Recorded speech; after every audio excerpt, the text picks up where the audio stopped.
আসসালামু আলাইকুম। আশা করি সবাই অনেক অনেক ভালো আছেন। দৈনন্দিন জীবনে আমি যেসব কাজগুলো করে থাকি সেটা একটা ভিডিও করে আপনাদের দেখানোর চেষ্টা করি। আজকে আমাদের কাজ হচ্ছে এই পাটগুলো ঝেড়ে পানিতে ফেলতে হবে এবং পানিতে কিছু পাট ফেলা আছে সেগুলো আমরা জাগ দেব। যার কারণে সকাল সকাল আমার দুই ভাই চলে আসে এই জমিতে এবং তারা এসে পাটগুলো ঝাড়া শুরু করে। তার কিছুক্ষণ পর আমি আসি এবং আসার পরে দেখি যে আমাদের এই পাটগুলো নেওয়ার মতো পথ বের হয় নাই, যার কারণে আমি এই জমিগুলোর পাটগুলো বেঁধে রাখতেছি এবং যাতে বোঝাগুলো নেওয়া সহজ হয়। জমির দুই পাশে সুন্দরভাবে পাটগুলো বেঁধে রেখে তারপর আমরা আমাদের বোঝাগুলো নেওয়া শুরু করলাম, কারণ আমাদের এই পাটগুলো নিয়ে আজকে শেষ করতে হবে এবং কিছু পাট রাখা আছে সেগুলো আমরা জাগ দেওয়ার চেষ্টা করব। তবে যাওয়ার পথে আমাদের এই জমির উপর দিয়ে দিতে হয় এবং এই জমিটা ছিল প্রায় আঁঠো পানি এবং এই পানির মধ্যে বোঝাগুলো নিতে আমাদের অনেক কষ্ট হচ্ছিল। তবে ধীরে ধীরে এভাবে আমরা সমস্ত বোঝাগুলো এনে আমাদের পাট ফেলানো শেষ করে ফেলি এবং পাট ফেলানো শেষ করে আমরা বেশি দেরি না করে খাওয়া দাওয়া সেরেই আমরা নেমে পড়ি আমাদের কিছু পাট রাখা ছিল ওই পাটগুলো জাগ দেওয়ার জন্য পুকুরের মধ্যে।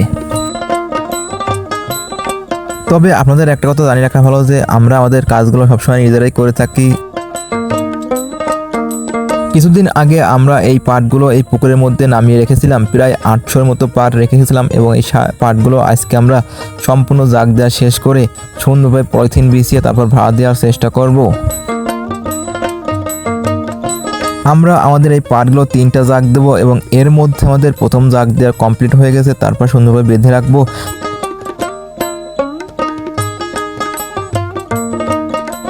এইভাবে আমরা 3টা জাগ দিয়ে কমপ্লিট করি, তারপর সুন্দরভাবে প্রতিটি জাগের উপর পলিথিন বিছিয়ে রাখি। পলিথিন বিছিয়ে শেষ করে আমরা এরপর ভাড়া দেবো।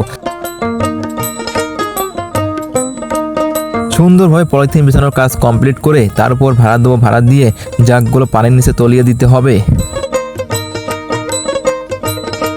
পলিথিন বিছানোর কাজ সম্পূর্ণ শেষ করে আমরা মাটি দিয়ে ভাড়া দেওয়া শুরু করলাম। তবে একটা জিনিস চিন্তা করলাম যে মাটি দিয়ে ভাড়া দিয়ে আমাদের পোষাবে না, যার কারণে আমাদের পুকুরের উপর ছিল কিছু গাছের গুলি এবং এই গাছের গুলাইগুলো আমরা এই জায়গার উপর উঠিয়ে দেওয়ার চেষ্টা করলাম, কারণ গাছের গুলাইগুলো অনেক ভারী আসছে, যার কারণে গাছের গুলাইগুলো জায়গার উপর উঠিয়ে দিলাম।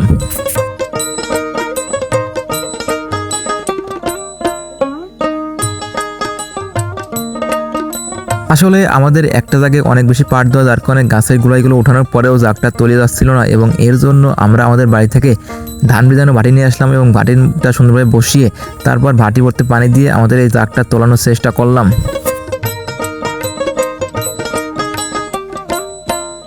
এভাবেই একে একে আমরা 3টা জায়গায় ভাড়া দেওয়ার কাজ সম্পূর্ণ শেষ করলাম। সবাই ভালো থাকবেন এবং আমাদের জন্য দোয়া করবেন, আমাদের ফসলের জন্য বেশি বেশি বারাকা দান করে। আসসালামু আলাইকুম।